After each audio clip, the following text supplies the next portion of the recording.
Declan will need to have a big think about his future, obviously. Well, does top four make a big difference whether he stays or not? Gabby, Ali and I were talking earlier, Gab, about, David must be sort of kicking the door down saying, I need another striker, for God's, please help me out here. We're doing brilliant. I want to keep it going. Al, I've been saying it since October, October, November.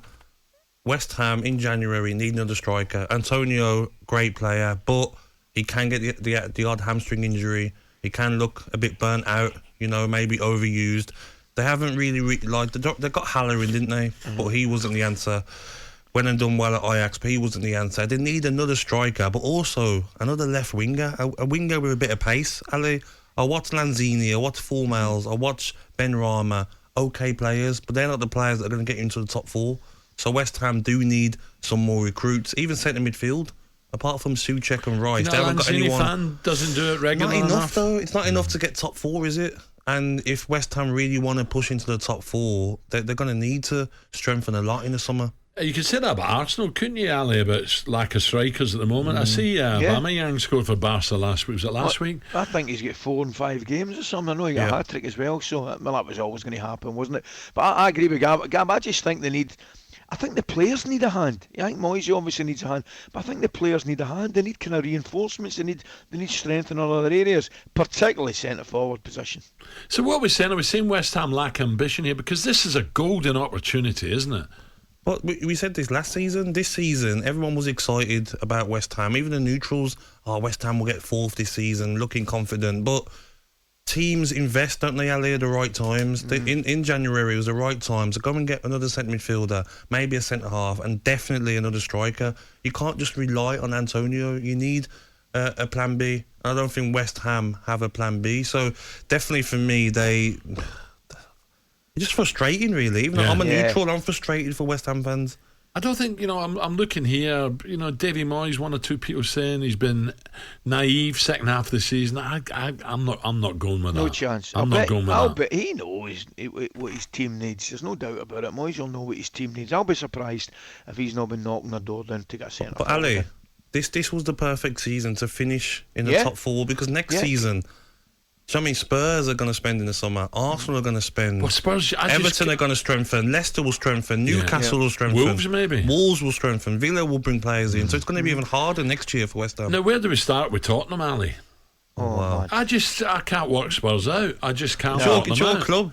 You give us an insight. The level of inconsistency is absolutely remarkable, mate. It really is. But the thing is, and I keep harping back onto it, I was staggered at his interview. I mean, his interview was...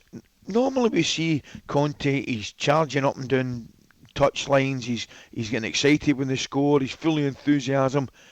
I just thought his interview sent out the wrong message. It was as if it was so downbeat. And instead of saying, right, okay, we're a bad result here, we need to... Because fourth place is still up for grabs. Make no mistake about it. Yeah. Man United drawn at Watford, there's a lack of consistency. Man United City this weekend. A lack of consistency about all the teams, Liverpool, West Ham, obviously. Arsenal are the one that have come up in the rails. And you'd have to say that, they're probably favourites at this moment in time. I got a text last week, just chatting about general football, and a friend of mine, bit of a Tottenham fan, said he heard that Daniel Levy, now I don't know if this is 100%, was summoned to see Mr. Lewis, Joe Lewis, and that doesn't often happen. So I don't know what's going on. I really don't. You go and you beat City, and then it's just, you got to look at the players as well, guys, haven't you? You can't just blame, the manager. I'm like you, Ali, when Conte came out and said what he said. Yeah. I was like, what? Whoa, that's what you don't want to be telling your players. And then they perform like that against City. Harry, brilliant. And then it all goes wonky again. Spursy, as they say. But Al, for me, the players and the management and everyone around Spurs would have seen the banter of not won anything in so long. You're getting bantered by your rivals, Chelsea fans, Arsenal fans who have won things since the last time you won things. Surely the game against Middlesbrough, it's going to be a tough game, Ali. Roll the sleeves up. Middlesbrough are a better team than they've been in the start of the season. You should be flying out of the blocks. He's played his strongest side from the start. You can't blame Conte for making changes. Son, Kane out there. But you need the rest of the players to come out. Can Harry Winks go and get a goal? Can Højbjerg go and get a goal, Ali? You can't rely on Son and Kane every game. talkSPORT Breakfast with Alan Brazil. Thursday and Friday morning, 6 till 10. On AM, on DAB, via the talkSPORT app and on your smart speaker. talkSPORT.